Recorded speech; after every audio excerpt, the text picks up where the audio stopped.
নমস্কার, আমি অরিন্দম। আপনারা শুনছেন দ্য ডার্ক 18। আজ দ্য ডার্ক 18-এর বিশেষ নিবেদন কি তব প্রার্থনা। রচনা গজেন্দ্র কুমার মিত্র। 1908 সালের 11ই নভেম্বর কলকাতায় গজেন্দ্র কুমার মিত্রের জন্ম। তিনি ছিলেন একজন প্রখ্যাত লেখক, প্রকাশক ও অনুবাদক। তার লেখা উল্লেখযোগ্য উপন্যাসগুলি হল উপকণ্ঠে, মনে ছিল আশা, কলকাতার কাছেই, পৌষ ফাগুনের পালা ইত্যাদি। এছাড়াও রয়েছে অসংখ্য ছোট গল্প, গ্রন্থ ইত্যাদি। তার লেখা কলকাতার কাছেই ও পৌষ ফাগুনের পালা এই উপন্যাস দুটির জন্য তিনি যথাক্রমে সাহিত্য একাডেমি ও রবীন্দ্র পুরস্কার লাভ করেন। আজকের গল্পটি তার লেখা কথা কল্পনা কাহিনী নামক গল্প সংকলন থেকে নেওয়া হয়েছে। এই সংকলনটি প্রথম প্রকাশিত হয় 1956 খ্রিস্টাব্দে। প্রধান চরিত্রে নরেশবাবু, মন্দিরের পাণ্ডা, বলাইদা, গোপেন ও সাধু বাবা। শুরু হচ্ছে কি তব প্রার্থনা।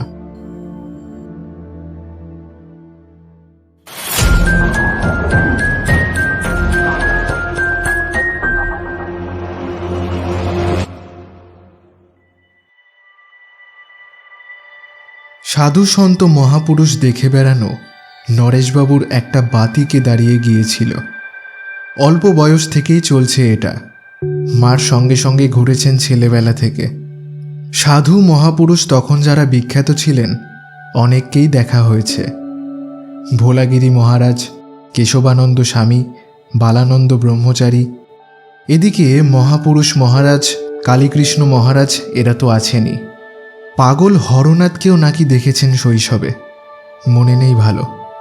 কেবল বামা খ্যাপাকে দেখা হয়নি, কারণ বীরভূমের ওসব পথঘাট অজ্ঞাত ছিল, মায়ের জানাও ছিল না অত। তারপর বড় হবার পর ওটা নিজেরও বাতিকে দাঁড়িয়েছে। যেখানে দেখিবে ছাই, উড়াইয়া দেখো তাই, মিলিলে মিলিতে পারে অমূল্য রতন। এই ছিল ওর মূলমন্ত্র। সাধু শুনলেই তিনি ছুটতেন পড়ি মরি করে। তা নিয়ে কেউ ঠাট্টা করলে চটে যেতেন। আরে মশাই, কে কখন কোথায় কি বেশে থাকে কেউ বলতে পারে? ওই ভণ্ড সেজেই থাকেন ওনারা অনেক সময়, পাছে কেউ বিরক্ত করে সেই জন্য। 1937 থেকে নিয়মিত কুম্ভ মেলায় যাচ্ছেন নরেশবাবু। প্রয়াগেও গেছেন, কিন্তু সেখানে বড্ড খোলা, ছড়ানো ব্যবস্থা, বড় বেশি হাঁটতে হয়। কে ভালো কে মন্দ অত ঘুরে দেখা যায় না। সেদিক দিয়ে নরেশবাবুর হরিদ্বারটাই পছন্দ। সেখানেও গাড়ি ঘোড়া বন্ধ হয়ে যায় বটে, বিশেষ করে গঙ্গার ওপারে যেখানে সাধুদের আস্তানা পড়ে সেখানে তো যাই না রিক্সা টাঙ্গা। তবু অতটা অসুবিধা হয় না। জায়গাটা তো মোটের ওপরে অল্প, হেঁটে ঘুরে বেড়াতে কষ্ট হয় না। ঘুরেছেনও খুব। প্রতি কুম্ভে গিয়ে চষে ফেলেছেন সাধু মহল্লা। এছাড়াও আছে কাশীতে রাত 2:30টায় মণিকর্ণিকায় গিয়ে ওত পেতে বসে থেকেছেন। পুরীতে গিয়ে মঠে মঠে ঘুরেছেন। বৃন্দাবনে দোল ও ঝুলনের সময় কুঞ্জে কুঞ্জে সন্ধান করে বেরিয়েছেন। উত্তরকাশী, ঋষিকেশ, স্বর্গাশ্রম কোথাও বাদ নেই। কে একটি 19-20 বছরের নেপালি ছেলেকে দেখিয়ে মলয় বলেছে, ওর 187 বছর বয়স, খুব নামকরা তান্ত্রিক সাধক। সঙ্গে সঙ্গে তার পায়ে পড়ে কেঁদে ফেলেছেন। গোবিন্দপুরে এক থুতথুড়ে বুড়োকে দেখিয়ে আশুদা বলেছেন, এই যে দেখছো গুরুজি মহারাজ, পলাশির যুদ্ধের সময়ও ইনি ঠিক এমনই দেখতে ছিলেন। আসলে ক্লাইভ এসে আগে ওর পায়ে পড়েছিলেন বলেই না অমন বরাত খুলে গেল ব্যাটার। কাশীতে কে এক সিদ্ধ পীর থাকেন, তার বয়স 50ও হতে পারে, 500 হতেও বাধা নেই। তিনি নাকি নিজে কিছু বলেন না। ভক্তদের আর্জি জানালে যে কোনো চিড়িয়াকে ধরে তাকে দিয়ে ভবিষ্যৎবাণী করান। বারাসাতের কাছে কোথায় এক ফকিরের সমাধিতে জুম্বাবারে তার আবির্ভাব ঘটে। এসব কোনো জায়গা বাদ দেননি উনি। এতে পয়সা খরচ কম হয় না, সময়ও বিস্তর যায়। অফিসে যা ছুটি পাও না তার সব এতেই চলে যায়, কিছু বেশিও যায়। মানে মাঝে মাঝে হাফ পেতে ছুটি নিতে হয়। ফলে কোঅপারেটিভদের দেনা আর কমে না, শরীরও খারাপ হয়। এমনি অনিয়ম তো হয়ই, অন্য কারণেও হয়। গঙ্গাসাগর ফেরত কলকাতার গঙ্গার ধারে যেসব সাধুদের ওপেন এয়ার তাঁবু পড়ে সেখানেও যান নরেশবাবু। তার মধ্যে একবার এক সাধু খানিকটা দুধে গোলা শরবত খাইয়ে দিয়েছিলেন। পরমানন্দে বাদামের শরবত ভেবে খেয়েছেন। তারপর তার প্রাণ যায় যায় অবস্থা। বাদাম মিশ্রি ছিল ঠিকই, কিন্তু তাছাড়াও তাতে নাকি সিদ্ধির সঙ্গে গাঁজা বেটে শরবত করা হয়েছিল। এরা মানে বাড়ির লোকেরা তো বুঝতেই পারে না ব্যাপার কি। ডাক্তারেরও সেই অবস্থা। অনেক দিন পরে সুস্থ হয়ে বললেন ঘটনাটা, কিন্তু তখন সে সাধুরা ডেরাডাঙ্গা তুলে কোথায় চলে গেছে। আর না গেলেই বা কি, উনি স্বেচ্ছায় খেয়েছেন। তারা তো আর বদমতলবে যথাসর্বস্ব কেড়ে নেবেন বলে ভুলিয়ে ভালিয়ে খাওয়াননি। এই অবস্থাতেই দীর্ঘ 60 বছর কাটিয়ে ফেললেন নরেশবাবু। অফিস থেকে রিটায়ার করলেন, নানা কারণে দিনাপত্তর কেটে প্রভিডেন্ট ফান্ডের টাকাটাও বেশি পেলেন না। আর কামাই বেশি, হাফ পে, উইদাউট পেতে ছুটি নেওয়া যায়, সেই বিবেচনায় পেনশনও অনেক কম হলো। সরকারি অফিস নয়, ওদের অফিসে পেনশনটা কর্ম ইতিহাসের ওপর অনেকটা নির্ভর করে। এবার সাধু খোঁজাটা কমাতেই হলো। প্রধান কারণ টাকার অভাব। বেশি বয়সে বিয়ে করেছেন, একটি ছেলে সবে চাকরিতে ঢুকেছে একটা অফিসে, তাও বাবার অবস্থা দেখে। সংসারে হাড়ি চড়া অচল হয়ে যায় দেখে সামনে যা পেয়েছে তাই নিতে হয়েছে। ভালো চাকরির জন্য অপেক্ষা করতে পারেনি। বিয়ে পরীক্ষার ফল বেরোবারও আগে অফিসে বসে গেছে সে। তাও ছেলের এক মামা ওই অফিসেই ছিলেন বলে, নইলে নরেশবাবুর ভালো অফিস। তা সত্ত্বেও নরেশবাবুর যা রেকর্ড, ছেলের জন্য সুপারিশ করে কোনো ফল হয়নি। এছাড়া এক মেয়ে বিয়ে পড়ছে, আরেকটি ছেলে স্কুলে। এদের দায়িত্ব তো বড় ছেলেকেই বহন করতে হবে, যা ওর সাধ্যাতীত। এইসব কারণেই আজকাল খুব মনমরা হয়ে থাকেন নরেশবাবু। স্ত্রী আগে খুব কথা শোনাতেন, এমন লোকের বিয়ে করা উচিত হয়নি, সন্ন্যাসী হওয়াই উচিত ছিল। এত যখন ওইদিকে নেশা, সন্ন্যাসী হলেই তো পারতে, ইত্যাদি বলে। এখন নরেশবাবুর মুখের দিকে চেয়ে ওর চুপচাপ ঘরে বসে থাকা দেখে তার মন কেমন করে। কিছু বলেন না আর। বড় ছেলেও বারণ করেছে, একে দেখছো মরমে মরে আছে লোকটা, তার উপর আর কথা শুনিও না। শেষে কোন দিকে চলে যাবে তখন কেঁদে কেটে মরবে। মদ নয়, গাঁজা নয়, জুয়া কি রেস নয়, একটা সৎ নেশা, তাই মেটাতে পারো না, মিছিমিছি মরার উপর খাড়ার ঘা দিও না। বন্ধুবান্ধবরাও সান্ত্বনা দেয়। বলাইদা বলেন, আচ্ছা ধর সত্যি একটা ভালো সাধুর দেখা পেয়ে গেলি, সেই রকম সাধু বাবা যে দিন কি রাত করতে পারে, কি চাইবি তার কাছে? মোক্ষ না আর কিছু? নরেশবাবু বলে ওঠেন, মোক্ষ বক্ষ আমার দরকার নেই। মোক্ষ পেয়ে কি করব? আর যদি সত্যিই অত বড় সাধুর দেখা পাই, দেখা পাওয়া মাত্রই তো সব পাপ ঘুচে গেল, অবধারিত মুক্তি। আগে অনেক প্ল্যান ছিল, সাধনার মধ্যে ঢুকব, নির্বিকল্প সমাধি চাইব, ব্রহ্মদর্শন করাতে বলবো, সে সব গেছে। এখন টাকা, স্রেফ টাকা চাইব। টাকার টানাটানিতে বড্ড কষ্ট পাচ্ছি বলাইদা, সত্যি বলছি, এমন টাইট কর্নারে জীবনে কখনো পড়িনি। ধর টাকা পেলি, তারপর দেদার ঘুরে বেড়াবো, দিন কতক ভোগ করে নেব জীবনটাকে।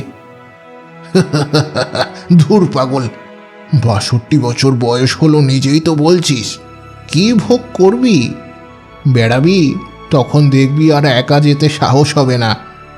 আগে যা কষ্ট করেছিস, এখন যেখানে সেখানে পড়ে থাকা, কি ভিড় ঠেলে গাড়িতে ওঠা, ঢ্যাঙস ঢ্যাঙস করে হেঁটে ঘুরে বেড়ানো, বিনা বিছানায় মাঠে পড়ে রাত কাটানো, এইসব আর হবে না। ওইগুলোই হলো জীবনের আসল ভোগ। শক্তি স্বাস্থ্য ভোগ করা, ওই সম্পদ ওড়ানো। এখন কি ভোগ করবি? মেয়ে মানুষ ভোগ করতে পারবি? এয়ার কন্ডিশনের ঘর তো সহ্য হয় না, বাতের ব্যথা বাড়ে। ফ্রিজের জল খেতে পারিস না, গলায় ব্যথা হয়। সিনেমা দেখতে পারিস না, চোখে লাগে। কি করবি তবে? এসবের উত্তর দিতে পারেন না নরেশবাবু, চুপ করে থাকেন। এই অবস্থাই চলছে। আরও বছরখানেক পরে নরেশবাবুর এইভাবেই হাত পা গুটিয়ে পঙ্গু হয়ে বসে থাকা যখন অসহ্য হয়ে উঠছে, ছেলের বন্ধু গোপনে একদিন বহুদিনের রুদ্ধ ঘরে বসন্ত বাতাস এনে দিল। ছেলেটি ভালো, পাল্টি ঘর না হলেও বড় ছেলে আর তার গৃহিণী ওর ঘাড়েই যে বেলাকে চাপানোর তালে আছেন নরেশবাবু তা জানেন। তার উৎসাহও নেই, অনিচ্ছাও নেই। তিনি যখন অক্ষম, 1 পয়সা খরচ করতে পারবেন না, সংসারের এই অবস্থা, তার 150 টাকা পেনশনে তারই খরচ চলে না, ছেলে চাকরির ওপর টিউশনি করে সংসার চালাচ্ছে, তখন আর তিনি মত অমত জানাতে গিয়ে কি করবেন? যা পারে ওরা করুক, ছোট জাত কিছু নয়, ব্রাহ্মণের ছেলে, বৈদিক বামুন এই যা। বিএ পাশ করে এক বড় মারোয়ারির গদিতে ঢুকেছে, এখনই তাদের প্রিয় হয়ে উঠেছে। ব্যবসা বাণিজ্যের নানা ঘোদ ঘাত শেখা হয়ে গেছে। আশা করা যায় শিগগিরই নিজে একটা কিছুতে ঢুকে পড়বে, চাকরি বজায় দিয়েই। গোপেন এসে বলল, জ্যাঠাবাবু, আপনার তো শুনেছি খুব সাধু দর্শনের শখ, যাবেন এক জায়গায়? শুনেছি খুব বড় সাধু, যা বলেন তাই ফলে যায়।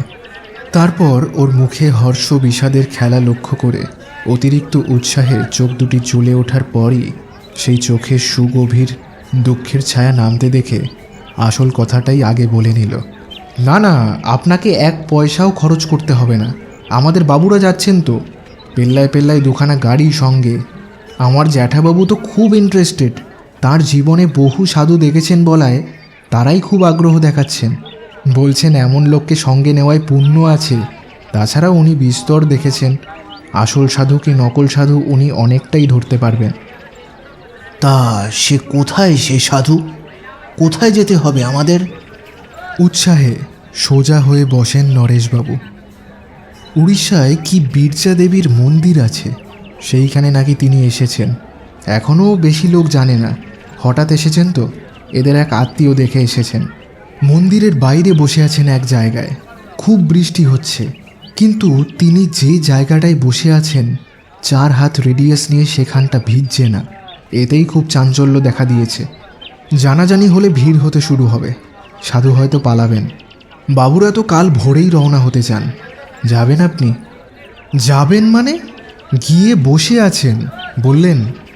সে যদি তুমি বলো তো বাবা, আমি আজ রাত থেকেই গিয়ে ওদের ওখানে থাকতে পারি। না না, ছি, তা যাবেন কেন? ওরা গাড়ি এনে এখান থেকেই তুলে নেবেন। মানে এই ডামাডোলের বাজার, এ পাড়ায় আসবেন আবার? তাছাড়া যদি ভুলে যান, কি গাড়িতে আর না ধরে? উৎকণ্ঠিত মুখে নরেশবাবু বলেন, খুব আসবেন, কথা আছে, আমি ভোরে এসে তুলে দেব। আমি বরং ওদের সঙ্গে এখানে চলে আসব। আপনি কিচ্ছু ভাববেন না, সাধু দর্শন আপনার হবেই। হলো গোপেনের কল্যাণে, বেঁচে থাক, সুখী হোক, মনে মনে বিস্তর আশীর্বাদ করলেন নরেশবাবু। আর এমন রাজকীয়ভাবে থাকা, বিরাট গাড়ি, সঙ্গে লোকজন, এই চা খাওয়াচ্ছে, এই খাবার খাওয়াচ্ছে। ওদের মালিকের বাবা যাচ্ছেন সঙ্গে, তিনিও একাধিক কুম্ভে ঘুরেছেন। সেই সব গল্প হতে নরেশবাবুর খাতির আরও বেড়ে গেল। ওদের পৌঁছাতে সন্ধে হয়ে গেল। আর সত্যি গোপেন যা বলেছিল, ইতিমধ্যেই লোক জানাজানি হয়ে গেছে, বিস্তর ভিড় হতে শুরু হয়েছে। ওরা যখন গেলেন তখনও লোকারণ্য। এদের শাঁসালো মক্কেল দেখে মন্দিরের পাণ্ডারা বলল, আপনারা নিশ্চিন্ত হয়ে বিশ্রাম করুন, কাল ভোরবেলা কেউ ঢোকবার আগে আপনারা গিয়ে দেখা করবেন, আমরা নজর রাখব। আপনারা দেখা করে আসার আগে না কেউ মন্দিরে ঢুকতে পারে। এমনিই তো পুলিশ বসে গেছে, ওদেরই 2-1 টাকা কবলালে ওরাই আটকে রাখবে। সেই ব্যবস্থাই হলো। কিন্তু নরেশবাবু মনে শান্তি পেলেন না। ভোরে তো এরাও যাবে। বড় লোক সাধুই হোক আর যাই হোক, বড় লোকের দিকেই মন সকলকার। সেখানে কি আর 150 টাকা পেনশন পাওয়া বুড়ো কেরানি পাত্তা পাবে? অনেক ভাবলেন, অনেক ছটফট করলেন। শেষে রাত 2টো নাগাদ ঘরের দরজা খুলে বেরিয়ে এলেন নিঃশব্দে। যে বাড়ি ওদের জন্য ঠিক ছিল একেবারে মন্দিরের সামনেই। দোর খুলতেই নজরে পড়ল মন্দিরের বাইরে সেই খোলা জায়গাতে বিকেলে যেখানে দেখেছেন সাধু তেমনি স্থিরভাবে বসে আছেন এবং জেগে আছেন। বড় সাধু যে এতেই প্রমাণ। সেই বিকেল থেকে দেখেছেন ওই একইভাবে বসে আছেন, হয়তো তার আগে থেকেই আছেন। পাণ্ডারা বলল, খেতেও ওঠেন না, কেউ কিছু খেতে দেখেনি এই কদিন। কেবল একবার রাত 3টের সময় উঠে স্নান সেরে আসেন। একটু ইতস্তত করলেন নরেশবাবু। তারপর দ্রুত সামনের রাস্তা পেরিয়ে কেউ দেখার কি বাধা দেবার আগেই পায়ে গিয়ে পড়লেন সাধুর এবং বহুক্ষণের চেপে থাকা আবেগে, সংশয়ে, আশা আকাঙ্ক্ষায় কেঁদেই ফেললেন। বাবা, আমার বড়ই কষ্ট বাবা। সাধুটি গেরুয়াধারী নন, সাদা কাপড়ই বহির্বাসের মতো করে পরা, লম্বা লম্বা চুল, বড় বড় গোঁফ দাড়ি, কাঁচা পাকায় মেশানো, বয়স নির্ণয় করা শক্ত। মনে হলো বাঙালি শরীর, কারণ বাংলা কথা বেশ বলতে পারেন। অবশ্য যথার্থ সাধু যে, তার কোনো ভাষাই বলতে অসুবিধে হওয়ার কথা নয়। সাধু ওর কান্নায় বিচলিত হলেন না, বৃথা সান্ত্বনা দেওয়ারও চেষ্টা করলেন না। খুব ধীর শান্তভাবে বললেন, তুমি কি চাও বাবা? অর্থ না পরমার্থ? আগে আগে অর্থ। পরমার্থের ব্যাপার অনেক দেখলুম। এই পরমার্থর সন্ধান করতে গিয়ে ইহকালের দিকে একেবারে নজরই দিতে পারিনি। জীবনটাকে ভোগ করাই হলো না। যে কটা দিন বাঁচি একটু একটু ভোগ করতে চাই। হাসলেন সাধু বাবা, বললেন, বাবা, ভোগ টাকায় হয় না। ভোগ যে করবে তার সে শক্তি থাকা চাই। বুড়ো বয়সে 50 রকম রোগে ধরেছে, কি ভোগ করবে বাবা? প্রধান ভোগ পুরুষের হলো খাওয়া পরা, উত্তম স্ত্রীলোক। সবকটার জন্যই তো অল্প বয়স চাই, বরং টাকা না থাকলেও চলে। তা বেশ, আমি তোমাকে দুটোই অফার দিচ্ছি। টাকা চাও তো 1 লাখ টাকা পাবে। কোথা থেকে পাবে তা তোমাকে ভাবতে হবে না। আর না হলে 30 বছর বয়স কমিয়ে দিতে পারি। মানে সেই রকম স্বাস্থ্য, যৌবন সব পাবে। কোনটা চাও ভেবে দেখে কাল ঠিক এমন সময় আমাকে বলো, তারপর কি করতে হবে আমি বলে দেব। এখন যাও। এই বলে তিনি উঠে পড়লেন। বোধহয় স্নান করতেই যাবেন এবার। মানসিক একটা স্তম্ভিত অবস্থায় বাসায় নিজের শয্যায় ফিরে এলেন নরেশবাবু। ইংরেজিতে যাকে ডেজড অবস্থা বলে সেই রকম। কিছুই যেন মাথায় ঢুকছে না। কি করবেন? হাসবেন না কাঁদবেন না টিকবাজি খাবেন? কিছুই বুঝতে পারছেন না। যা শুনে এলেন এইমাত্র, সত্যি পারবেন ওই সাধু দিতে যা চাইবেন নরেশবাবু? না তামাশা করলেন, বোকা বানালেন? ওর নির্বন্ধাতি শস্য দেখে আপাতত এড়াবার জন্য স্তোক দিলেন? তবে সাধু সত্যিই উঁচু দরের, তাতে সন্দেহ নেই। ভণ্ডদের মতো আড়ম্বর নেই, শান্ত সমাহিত ভাব, ধীরে কথা বলেন, কিছুতেই উত্তেজিত হন না, খান না কিছু। পাণ্ডারাই তো বলেন, প্রসাদ দিতে এলেও নাকি কণা মাত্র তুলে মুখে দেন। অন্য সময় যে লুকিয়ে খাবেন তারও তো জো নেই। এই খোলা জায়গায় অসংখ্য লোক চারিদিকে, ঠায় যে বসে আছেন কদিন একইভাবে, এই তো আশ্চর্য ব্যাপার। যোগ শক্তি না থাকলে সম্ভব হয় না। আর ওকে বোকা বানিয়ে যে কিছু আদায় করে নেবে তাও তো নয়। ওর অবস্থা তো দেখেছেই, অদ্যভক্ষ ধনুর্গুণ। ভণ্ড সাধু হলে ধূর্ত হবে। তারা এক নজরে মক্কেলের ভক্তদের অবস্থা বুঝে নেয়। না, সাধু ঠিকই, ওরা পারেন সব, ইচ্ছে করলেই পারেন। দিনকে রাত করতে পারেন। টাকা তো কিছুই নয়, কোনো একজন ভক্তকে হুকুম করলেই সে দিয়ে দেবে। কিংবা লটারির প্রাইজ পাইয়ে দেবেন। 30 বছর কমিয়ে দেওয়াও ওর পক্ষে দুঃসাধ্য হবে না। কত কি গাছগাছরা আছে ওদের কাছে, কত ওষুধপত্র জানেন। যৌবন ফিরিয়ে দেওয়া আর এমন কি কঠিন কাজ। এখন কথা হচ্ছে নরেশবাবু কি চাইবেন? টাকা, 1 লাখ টাকা।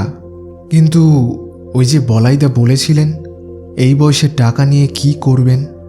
ভালো বাড়ি একখানা করতে পারেন এই পর্যন্ত, একটু ভালো খাওয়া দাওয়ার ব্যবস্থা, সে ছেলে মেয়েদের সুবিধে হতে পারে, তাদের বয়স কম। বুড়ো বুড়ির তো হজমই হয় না কিছু। রাত্রে একখানা রুটি খান, কোনোদিন লোভে 1.5 খানা খেলেই পেট ভুটভাট করে। চিংড়ি মাছ ভালোবাসেন, সে একেবারে সহ্যই হয় না। মিষ্টি খাওয়াও বারণ। বাতের জন্য লুচি পরোটা খাওয়ারও উপায় নেই। আর কি ভোগ, কাপড় জামা পোশাক। এই বয়সে টেরিলিনের কাটা পোশাক করাবেন, তাতেই বা কি? কোথায় পড়ে যাবেন? বেরোনোই তো বন্ধ। গিন্নিকে দেবেন, তারও বয়স হয়েছে, রঙিন শাড়ি পরা ছেড়েই দিয়েছেন। বেনারসি কি উপভোগ করবেন তিনি? শাড়ি কিনে দিলেও পরা হবে না কোনো দিন। সত্যি কি বা ভোগ করবেন? স্ত্রীর অম্বলের ব্যারাম, বাত, ইদানিং প্রেশার হয়েছে, ওরও বাত আছে, তার উপর সর্দির ধাত হয়ে গেছে। কথায় কথায় ঠান্ডা লেগে যায়, গলা ভাঙা কাশি তো লেগেই আছে। যে জন্য সিনেমা যাওয়াই বন্ধ হয়ে গেছে আজকাল, ঠান্ডা ঘরে বসতে হয় বলে। বাত তো এমন কষ্টদায়ক হয়ে পড়েছে। এই বেশ ভালো আছেন, সহজ সুস্থ মানুষ, হঠাৎ হাঁটু ফুলে উঠল কি পায়ের গাঁট, চলন শক্তি রহিত হয়ে গেলেন। টাকা পেলে বাইরে ঘুরবেন, এই তো অবস্থা। একটু চলাফেরা করলেই তো হাঁপাতে হয়, পা ঠকঠক করে কাঁপে। আর ঘুরেই বা কি হবে? সাধু দেখা, এই তো এত সাধু দেখলেন, মনের কি উন্নতি হলো? এই তো আজই এত বড় সাধুর দেখা পেলেন, কই পরমার্থ মোক্ষ এসব তো চাইতে পারলেন না। এতদিনের এত সাধু খোঁজা সবই তো ব্যর্থ হলো। সেই তো কামনা আর সম্ভোগের বরই চাইলেন। এমনি ঘুরে বেড়াবেন, দেশ ভ্রমণ, সে রং আর চোখে নেই, শক্তিও নেই। মনে হয় ওই যে সব ছবি দেখছেন ওই তো ভালো। একবার চোখ দেখলেই বা কি 4টে হাত বেরোবে, আর দেখবেনই বা কি করে? পয়সা হলে ফার্স্ট ক্লাসে বা এসি ক্লাসেও যেতে পারেন, কিন্তু কিছুটা তো ঘুরতে হবে পায়েরই জোরে। ওপর নিচে তো করতেই হবে। আজ থেকে 10 বছর আগেই অটোগ্রাফ দেখে এসে পায়ের ব্যথায় একদিন উঠতে পারেননি। মান সম্মান বাড়বে অবশ্য টাকা হলে, আত্মীয়রা সমীহ করবে, প্রতিবেশীরা সম্ভ্রমের চোখে দেখবে, তেমনি টাকা ধারও চাইবে। কেউ ধার, কেউ সাহায্য। কার ছেলের লেখাপড়া হচ্ছে না, কার মেয়ের বিয়ে, দাও টাকা। না দিলেই তুমি মহা বদলোক হয়ে গেলে। উনি প্রত্যক্ষ অভিজ্ঞতা থেকেই জানেন। ওদের অফিসের উমেশবাবু একবার একটা লটারিতে বোধহয় রেঞ্জার্সের 3rd প্রাইজে একটা 8,000 কত টাকা পেয়েছিলেন। ও সে কি কাণ্ড! আত্মীয় স্বজনেরা এসে খুবলে খায় আর কি। পাড়ার যত বারোয়ারি কেউ 100 টাকার কমে চাঁদা নেবে না। ক্লাবের সব 1000 টাকা করে ডোনেশন চায়। অফিসেই বকশিস দিতে আবার খাবার খাওয়াতে ভদ্রলোকের বোধহয় 500 টাকা খরচ হয়ে গেল। তারপরে সবাই ধার চায়, তার উপর আবার কথায় কথায় বলে অত টাকা নিয়ে কি করবে বাবা, জখ দিয়ে যাবে। যা চাহিদা হিসেব করে দেখলেন উমেশবাবু, 8 লাখ টাকা হলে কোনো মতে ঠেকানো যেত। তা এই তো ব্যাপার। খাওয়া পড়া ভোগ বিলাস কোনোটাই আর সইবে না। 2-5টা মেয়ে মানুষ ভোগ করবেন, সে বয়স বা ক্ষমতাও নেই। থিয়েটার বায়োস্কোপ দেখতে পারেন না। ভ্রমণ করা, সেও তো দেখাই যাচ্ছে কষ্টকর। লোক সঙ্গে না নিয়ে বেরোনো যাবে না, তাও সব ঘুরে দেখতে পারবেন না।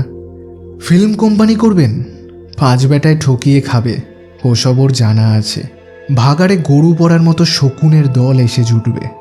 অন্য ব্যবসা, টাকা বাড়িয়ে লাভ কি? 1 লাখ টাকাই যখন খরচ করতে পারছেন না। না, টাকায় কোনো সুখ নেই। তার চেয়ে যৌবন ফিরে পাওয়া ঢের ভালো। প্রথম বয়সের সেই স্বাস্থ্য আর শক্তি যদি ফিরে পান, দুঃখের মধ্যে দারিদ্র্যের মধ্যে দিয়েও জীবনটা ঢের বেশি উপভোগ করতে পারবেন। সেই ভালো। তাই চাইবেন কাল গিয়ে। উত্তেজনায় আর একবার উঠে বসলেন।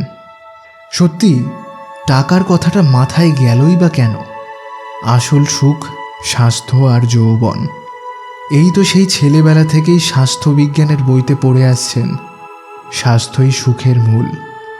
বয়স থাকতে থাকতে, দেহে শক্তি থাকতে থাকতে যা খুশি করে নাও। তীর্থ বলো, ধর্ম বলো, দেশ বেড়ানো বলো, সবই অল্প বয়সের কাজ। দেহে শক্তি থাকতে থাকতে করে নেওয়া দরকার। সেটা এখন এই বয়সে পৌঁছে হাড়ে হাড়ে বুঝছেন তিনি। স্বাস্থ্যই সম্পদ। 30 বছর বয়স কমে যাবে মানে 32 বছর বয়সের অবস্থায় ফিরে যেতে পারবেন। ওহ, তাহলে তাকে পায় কে? কি দিনই গিয়েছিল সেসব। বিয়ে থা করেননি, কোনো পিচটান ছিল না। কোথায় কুম্ভ মেলা, কোথায় কোন তীর্থে কে সাধু এসেছেন, বক্রেশ্বরে কোন অঘরী বাবা, সীতাকুণ্ডে ফলাহারি বাবা। ব্যাস, কানে গেলেই হলো। ড্যাং ড্যাং করে গাড়িতে চড়ে বসলেন একেবারে। কোনো দুর্ভাবনা নেই, সংসারের চিন্তা নেই। অফিসে ছুটি পাওনা না থাকে, না হয় মাইনেটাই কাটবে বেটারা। খরচের জন্য ভাবনা ছিল না। কোনো মতে ট্রেন ভাড়াটা জোগাড় হলেই হলো। তাও এখনকার মতো গাড়িতে উঠেই শোবার জায়গা খুঁজতে হতো না। সারা রাত দাঁড়িয়ে চলে গেছেন হাসি মুখে। টেনে টুনে হয়তো বসা চলে, তবুও বসেননি। খাওয়ার জন্যও পরোয়া ছিল না। 2 পয়সার ছোলা ভাজা খেয়েই কাটিয়ে দিয়েছেন একটা দিন। ওহ, সত্যি সে এক দিনই গিয়েছে। সে সময়ই বেঁচে ছিলেন তিনি প্রকৃতপক্ষে।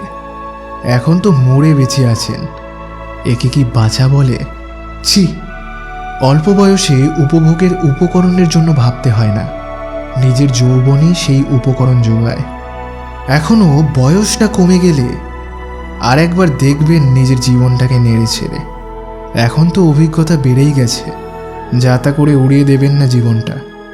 বেছে বেছে চেখে চেখে উপভোগ করবেন বাকি পরমায়ুটা।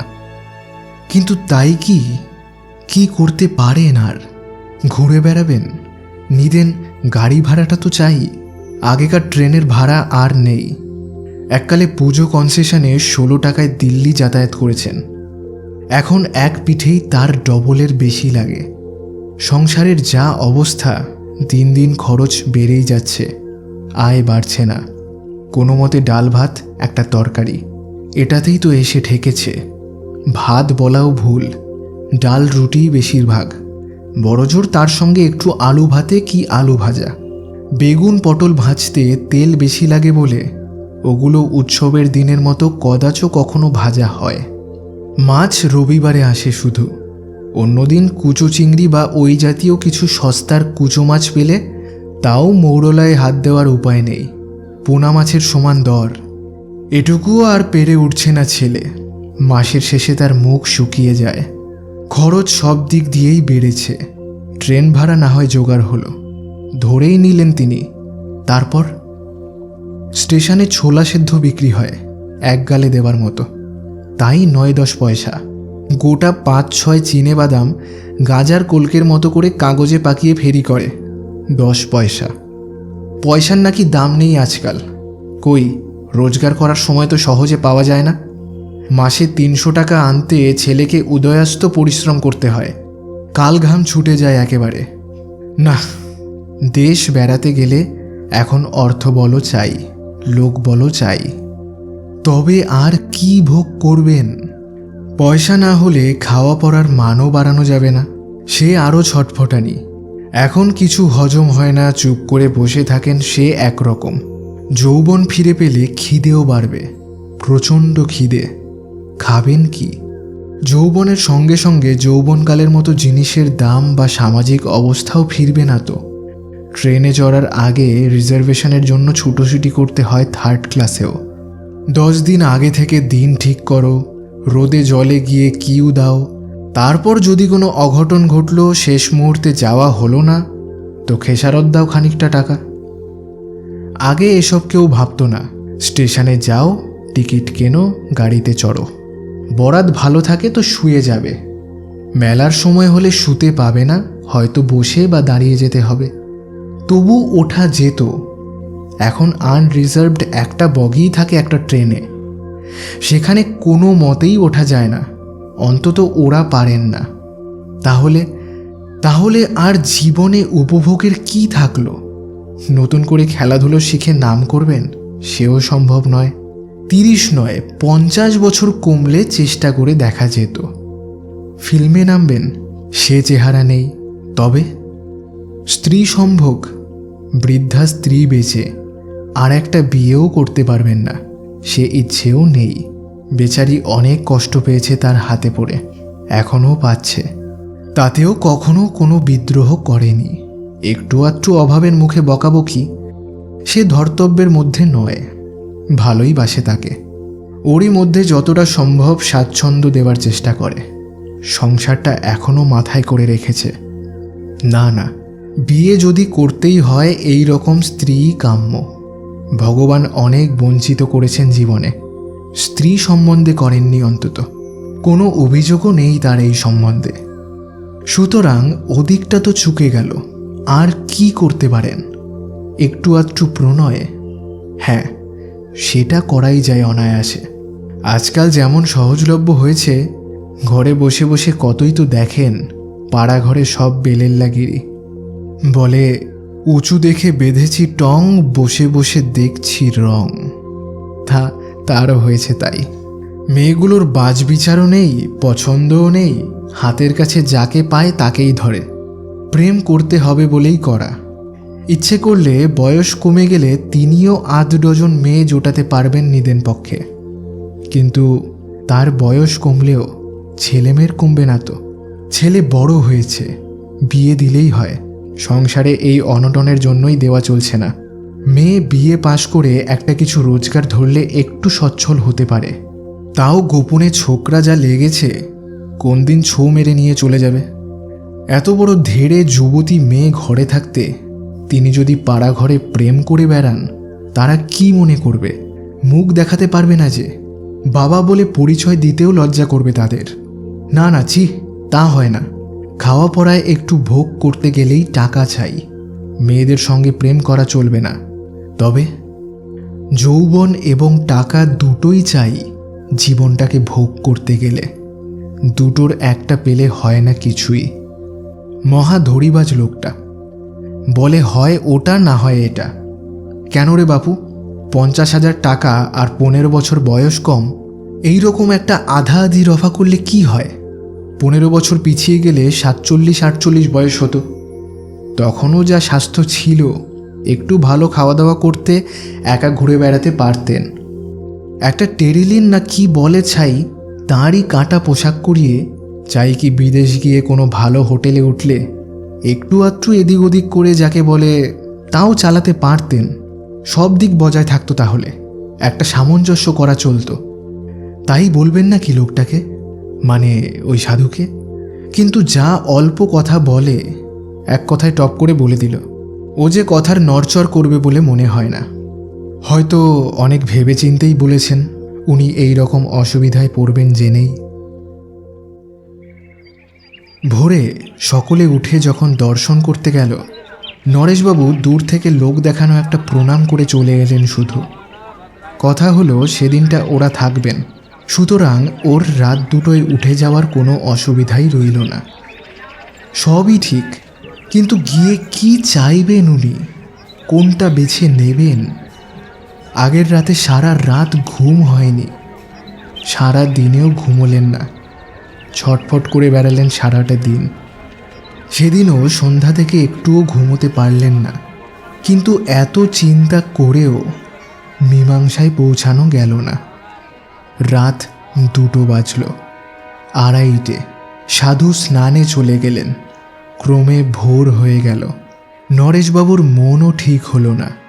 সাধুর কাছে গিয়ে কিছু চাওয়াও হলো না। ভোরে রওনা দেওয়ার আগে এরা গিয়ে যখন প্রণাম করলেন, নরেশবাবুও সঙ্গে গেলেন। এইমাত্র দূর থেকে একটা নমস্কার সেরে চলে এলেন। কেবল কেমন যেন মনে হলো ওর। মনের ভুলও হতে পারে। ওর সঙ্গে চোকাচুকি হওয়ার সময় সাধুর প্রশান্ত দৃষ্টিতে একটা বিদ্রূপের আভাস খেলে গেল। কে জানে, হতেও পারে মহাবদ লোকটা। ইচ্ছে করেই ওকে এত কষ্ট দিল নিশ্চয়ই। শুনছিলেন কি তব প্রার্থনা, রচনা গজেন্দ্র কুমার মিত্র। নরেশবাবু, মন্দিরের পাণ্ডা, বলাইদা, গোপেন, সাধু বাবা ও অন্যান্য চরিত্রে আমি অরিন্দম। এবং পরিকল্পনা ও পরিচালনা, গ্রাফিক ডিজাইন, সাউন্ড এফেক্ট, শব্দগ্রহণ ও এডিটিংয়ে আমি অরিন্দম। আরও একটি রোমাঞ্চকর গল্প শীঘ্রই অপেক্ষা করছে আপনার জন্য। সকলে ভালো থাকবেন। ধন্যবাদ।